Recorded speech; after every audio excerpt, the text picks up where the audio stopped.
Today, what can $2 trillion do to the U.S. economy? It's called infrastructure, but it feels more like FDR. Then Major League Baseball comes out swinging and fighting for voters' rights. The battle in Georgia is red hot. And what's going on with mass transit? Will it ever return to normal? I'm Stephen Rosenbaum, and this is Future Forward. I'm Alexis Scordato. Let's launch. Hey, Alexa. Hey, Steve. So your global tour is back in New York. Yay. I am back in the land of shitty internet, which is a great transition in today's topic of infrastructure. So I just want to start by saying I have no idea.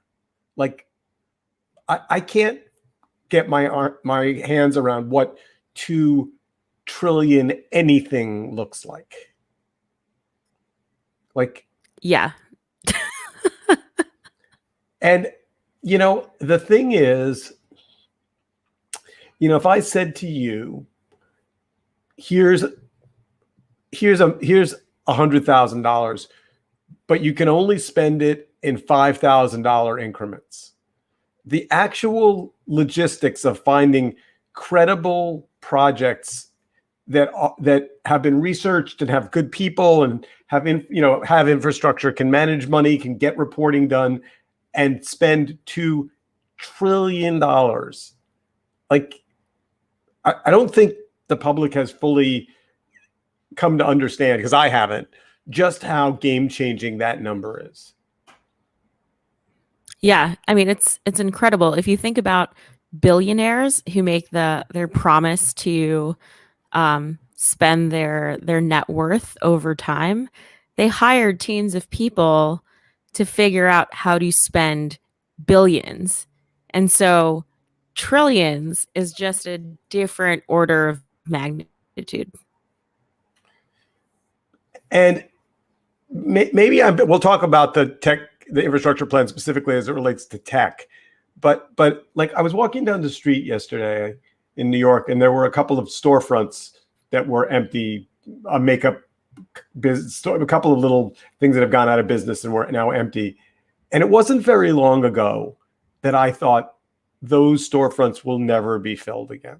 Like, the city will be going through this cataclysmic, and I still think the city has all kinds of challenges, which we can talk about on another show. But like, for the first time, I was like, nope. The city will have federal money, and federal money will invest in new programs, and new programs will end up hiring employees, and employees will have, go out and buy shoes and makeup and iced coffee at Zabar's or whatever. And no, I think, the long-term question about how the New York economy gets fixed it should be a whole show, and we should put that aside. But I do feel like whatever this looming precipice of misery that we were aiming toward seems to have just backed off. Yeah, I don't think we're in the clear yet, because it still requires competent leadership, management. Like, it's still going to take time. And I don't know, I guess I'm cautiously optimistic. That's how I'd phrase it. All right. So there's this article in Protocol, which kind of lays out where a chunk of this multi-trillion dollars is going in the current plan. And by the way, we'll do two things. Let's just do the tech piece, and then also what are Republicans going to object to? What's going to get carved out? So let's start with broadband. I mean, you've been traveling around the country and had different quality broadband. Now you're back in Brooklyn, where the broadband is, as you say, shitty. So they're talking about $100 billion. Pennsylvania, not Brooklyn. Oh, you're back in Pennsylvania. Oh, because you were in. I see, right. I'm all over. You're all over. All right. So $100 billion for broadband expansion. What does that mean? Yep. Does it mean better? It means that we start looking at access to the internet as a utility and more like access to water, electricity, gas, etc. The internet is a utility. So broadband is good. It's good for education. It's good for remote learning. It's good for communications. It's good for new technology. 100 billion for broadband. Yay, thumbs up. 174 billion for investment in electric vehicles. I find myself wondering why it's not 175 billion. They couldn't have rounded it up by a billion. Never mind. Sorry. But that's, I mean, but part of what Biden is doing that I think is brilliant is he's not making green energy and the Green New Deal and green this and green that as some kind of a sidebar policy statement. He's saying, how could we not have electric charging stations across the United States of America, just as we built the highway system, if we expect to have electric cars, which means we expect to have cars that aren't burning fossil fuel. It's like he's turned infrastructure into a futuristic plan that's just inevitable. I like that. Right. I think he reframed the whole conversation from save the planet to much more pragmatic tangibles that I think everyone can buy into. Maybe not everyone, but a lot of people. We'll get to the politics of it in a second because I have a particularly strong take on that. All right, so going down this list, 180 billion in investment in technology and R&D. This is the NSA money, NSF, National Science Foundation money. The Media Lab, through our NYU relationship, understands the NFS and National Science Foundation reasonably well. This is a big. This will have an outpouring of impacts on universities, on research, and again, 180 billion, right? So if the grant that you apply for is 200,000, how many 200,000s go into 180 billion? Yep. All right, let's keep going. 100 billion to monitor supply chains. It says half of this would go toward funding a new office within the Department of Commerce dedicated to monitoring domestic and industrial capacity and funding investments to support production of critical goods. Let me translate that for you. That means this nonsense of, oh wait, we need masks or ventilators and we have to buy them from China. That's what he's trying to get ahead of, is supply chain, which is, I mean, all of this stuff is in some ways kind of boring, but boring in the way that when you get into an elevator, you want it to actually take you to the floor of the button you push and not have to think about the elevator. This is the infrastructure of our country. Yes. And the pandemic really shed light on places where our infrastructure is vulnerable and has failed us in a time of crisis. So are there things you think about? I mean, you've been in tech a long time. I've been in tech a long time. Are there things missing? Are there wow, he's real, we really wish there was money going into, and again, I haven't read the bill, such as it is. So maybe it's, but I immediately thought of STEM, education. Is there an education? And listeners. Yeah, go ahead.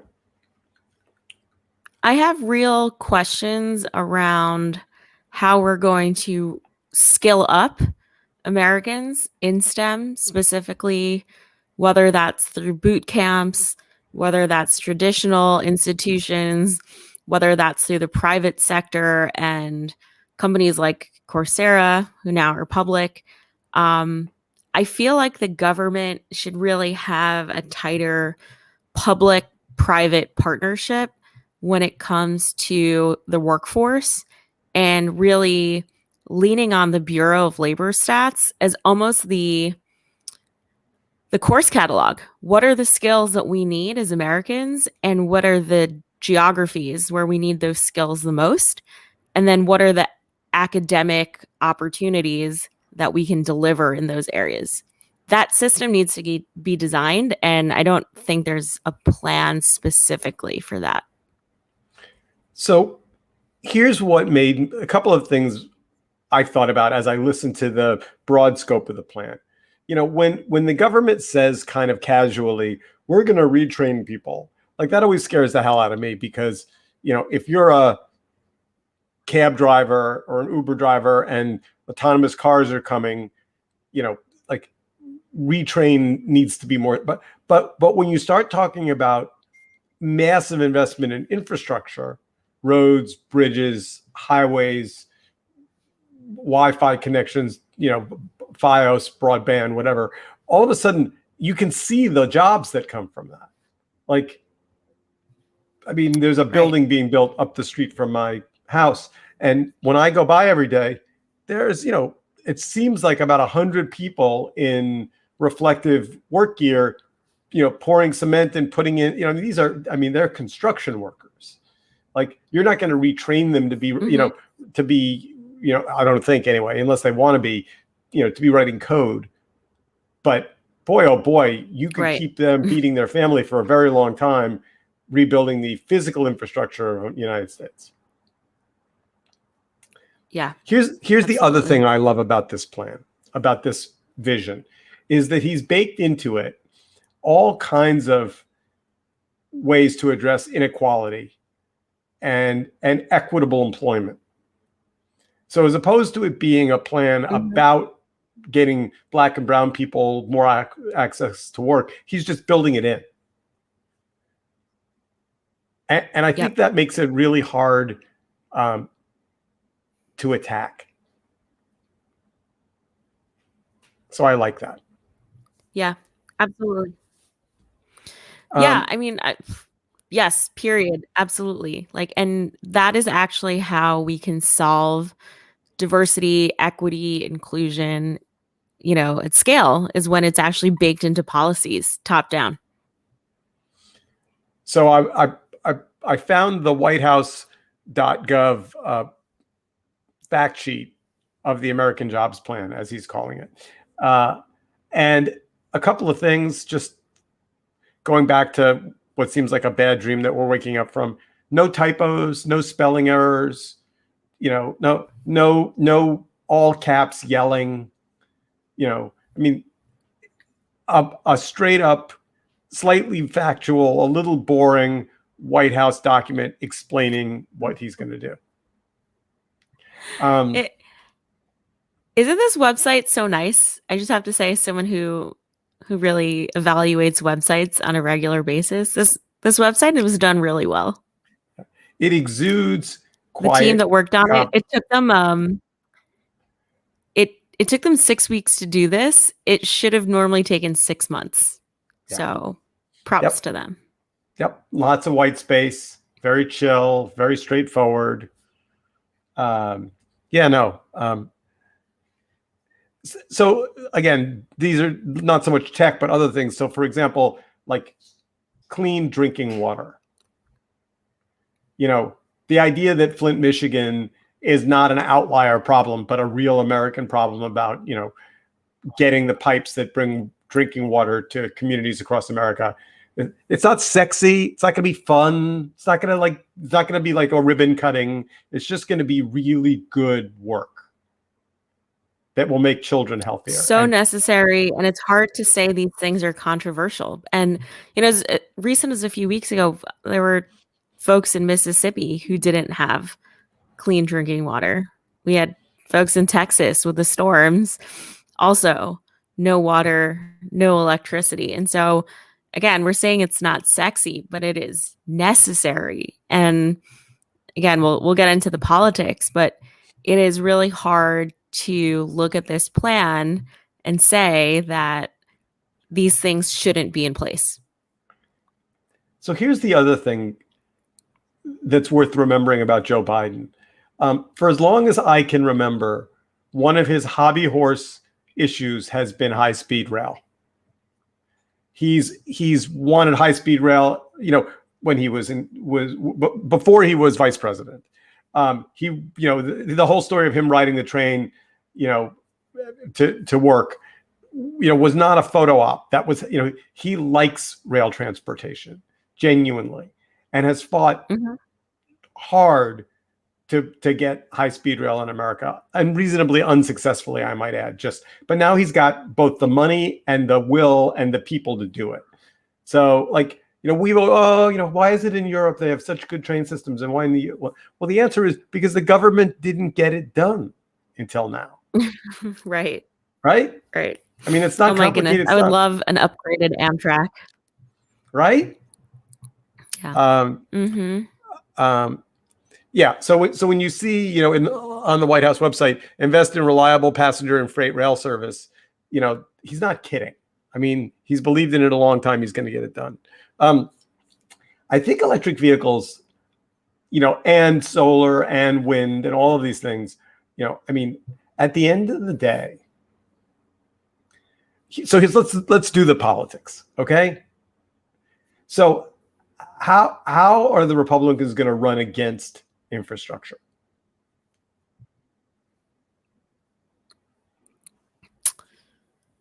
Uh, they always find a way that it's not serving corporations. It's not it's too much waste, too much fluff. So I'm sure if I read the entire bill, I will find some buried deep in it, some $50,000 going to research of, a unique kind of, butterfly that is blocking construction of a pipe or something. And they will feed that to Right. Fox News and pound on it relentlessly. But at the end of the day, if American workers are being told one party would like to get the federal government to do construction and rebuild infrastructure and build high-speed rail, and one is against it, like, I think they're going to have to work. In fact, there was a leaked bit of audio on a conference call in which some big Republican lobbying organization had hired a consultant group to try and figure out how to essentially lobby against Biden's infrastructure plan. And this was a recording. I'll have to find it, but essentially what the research came back was, no, people really like this, actually. Like when it was presented to them clearly, people really, yeah, fixing roads and bridges, yes. Fixing infrastructure, yes. Improving Wi-Fi and broadband access, yes. I mean, these are things we should be investing in. Yep. I presume Yeah. that Biden's people put in this plan some things that can be cut, right? I mean, if the Republicans need say, look, we don't want to go this far on whatever, there will be some things that can be cut.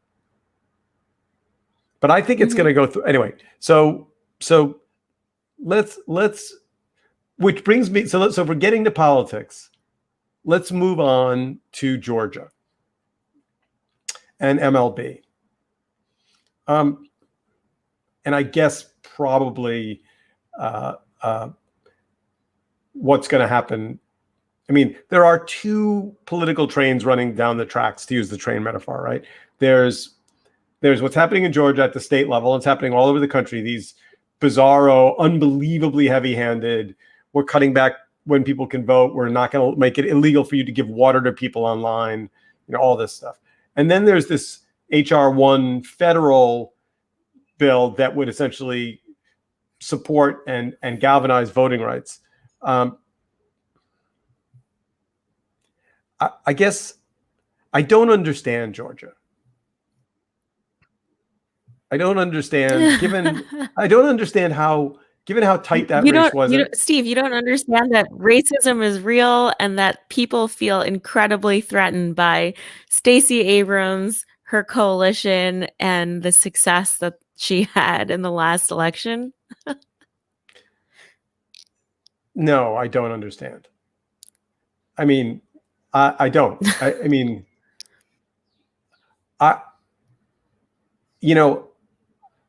if I lost my job and my family was destitute and I needed to feed my family, there would be a whole lot of things I would do before I would go and get a gun and rob a bank. So, like, I don't Yep. understand Georgia Republicans desperate, like, to sign to vote for a bill that makes it illegal to give people to water online, who are sitting in the hot sun on 3 or 4 hour lines because they don't have enough room inside. Like I just don't understand like why they didn't have that idea at 2 a.m. amongst some staffers, and then when it got to the adults, said, "Yeah, no, we better not do that." Like that's unless maybe that's the thing they're willing to compromise on. All right, we'll give people water, but it's like, didn't anyone read that and go, "This is inhumane"? We don't want to sign our name to that. It assumes that these are good people. Yeah, no, I don't want to buy the good bad. I mean, I think your earlier point is closer to the right point, which is they see their power, like they see the midterms. If they lose the midterms again, as they lost the 2 senatorial races, they could essentially find themselves out of power forever. But Yeah, like, they're angry, they're threatened, they're acting out of fear, retaliation. I mean, it's all in response to the election results, which is sad. okay, so MLB's decision to move the All-Star game, and then the Mm-hmm. governor coming out and saying, it's essentially, I mean, his response to MLB was unbelievably vicious. Yes.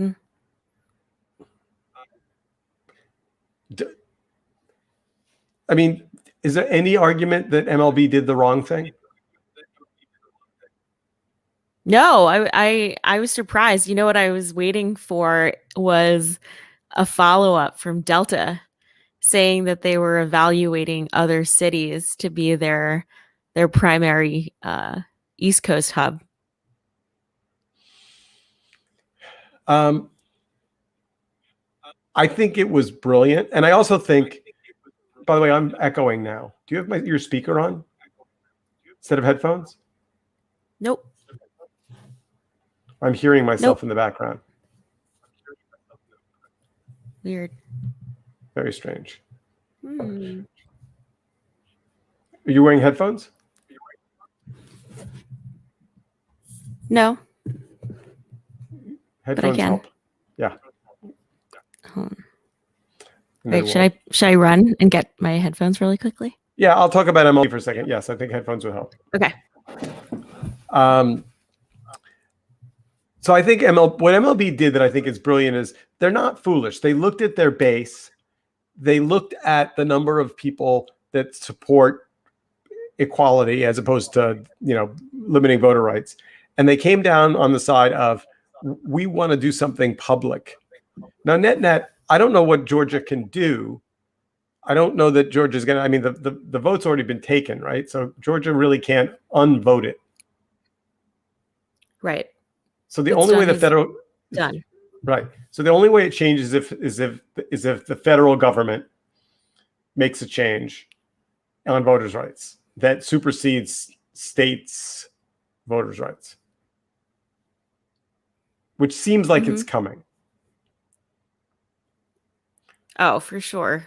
I don't think, I mean, one of the things that I really appreciate about the Biden administration is that they're just bold, unapologetic policies that are being laid forth based off of really sound principles like equality. I also think Biden has to remember every day. I mean, Obama got into office. He tried really hard to, quote, cross the aisle. He spent a lot of time negotiating with the Republicans. He wasted a lot of that early rocket fuel you have as a new president. And by the time he got around, and then the midterms, were crushingly disappointing. So I think that if you look at the way Biden is staging first, the COVID response, which is extraordinarily brilliant. Now infrastructure. And there's another, I think, $2 trillion plan in the pipeline for American Families Act, which I don't exactly understand the details around. But by the time he gets to the filibuster and voting rights, he will have such wind at his back that I think he's got the moral authority to get it done. Mm-hmm. Knock on wood. I mean, I hope so. All right. He has a lot of lost ground. He has a lot of time to make up. All right. So last but not least, we're going to talk about transportation, and specifically, we're going to talk about what's going on with mass transit. Have you been on the subway in a year? No, I haven't. No, me neither. It's funny sitting here in the beginning of the spring. Part of me thinks that in 3 months, everything could be back to normal. And part of me thinks it'll never get back to normal. It's a new normal, right? I mean, there are definitely some folks who kind of like me are, in like country homes upstate or whatever, and they love that. I mean, I plan to return to New York, but I certainly know folks who are going to stay. They're like, I am never commuting again. I am never living in a tiny apartment. I am lowering my cost of living. I think there are a lot of things that people can opt into now that they didn't think were possible before the pandemic. I think I would get on a subway with a mask or two today if I could sit 20 feet away from everybody. But when I think about what the subway used to be like when I was going to work, and literally the door would open and everybody would be all like, I don't think I'll ever do that again. Yep. I don't know what that means. It is a different topic for a different show, but something that has actually weighed heavily on me in the last few weeks is my personal safety, and not just the pandemic, but the Asian hate crimes that have occurred in recent weeks. Yep. For the first time since I have been occupying city streets and subways, I've actually wondered, am I actually at risk if I'm alone in Midtown or a subway? Will someone come at me with a knife? Will someone, knock me down on the sidewalk and kick me in the face? It's weird. It's like a very weird time that we live in. I have these little when I go out and walk the dogs, I have these little fantasies in my head. And one of them is that Donald Trump will gain a soul and will come out and say, folks, we can't be attacking Asian Americans. Like, we got to stop this, because he started it. I mean, maybe it was, it begs the question, was it always out there and he released it? Or did he literally say, I'm not even going to say the words he said because I don't want to repeat them. But there was accusations he made that using the megaphone he had stuck in people's heads, in people that can be influenced. And I don't know how you make those go away. Mm-hmm. Other than Anyway, it's a tangent from your original question, but I am not at a place yet mentally where I feel like I could go back to normal and ride the subway by myself. Yeah, no, I think normal is a ways away. That being said, I'm seeing events start to reopen. I'm seeing, I don't know how again, another topic, but I don't know how you feel about the vaccination pass. The state is doing some kind of a vaccination, register that you've been vaccinated, and then you can show your phone and you can get into concerts and baseball stadiums and, Mm-hmm. I personally am in favor of it because it would make me feel safer. It would make me more likely to opt in, I think. Interesting. All right. Well, I think that pod goes in the good news category overall. I think. I think so. Just progress. Yeah. And springtime, which is also excellent. Mm-hmm. Yep. All right, everybody. We had promised that we were going to do Etsy at some point, so maybe we ought to pencil that in for next week because it seems like we ought to consider that. Yeah, that'll be fun. All right. Have a great week, everybody. All right. See you next week. Bye. See ya.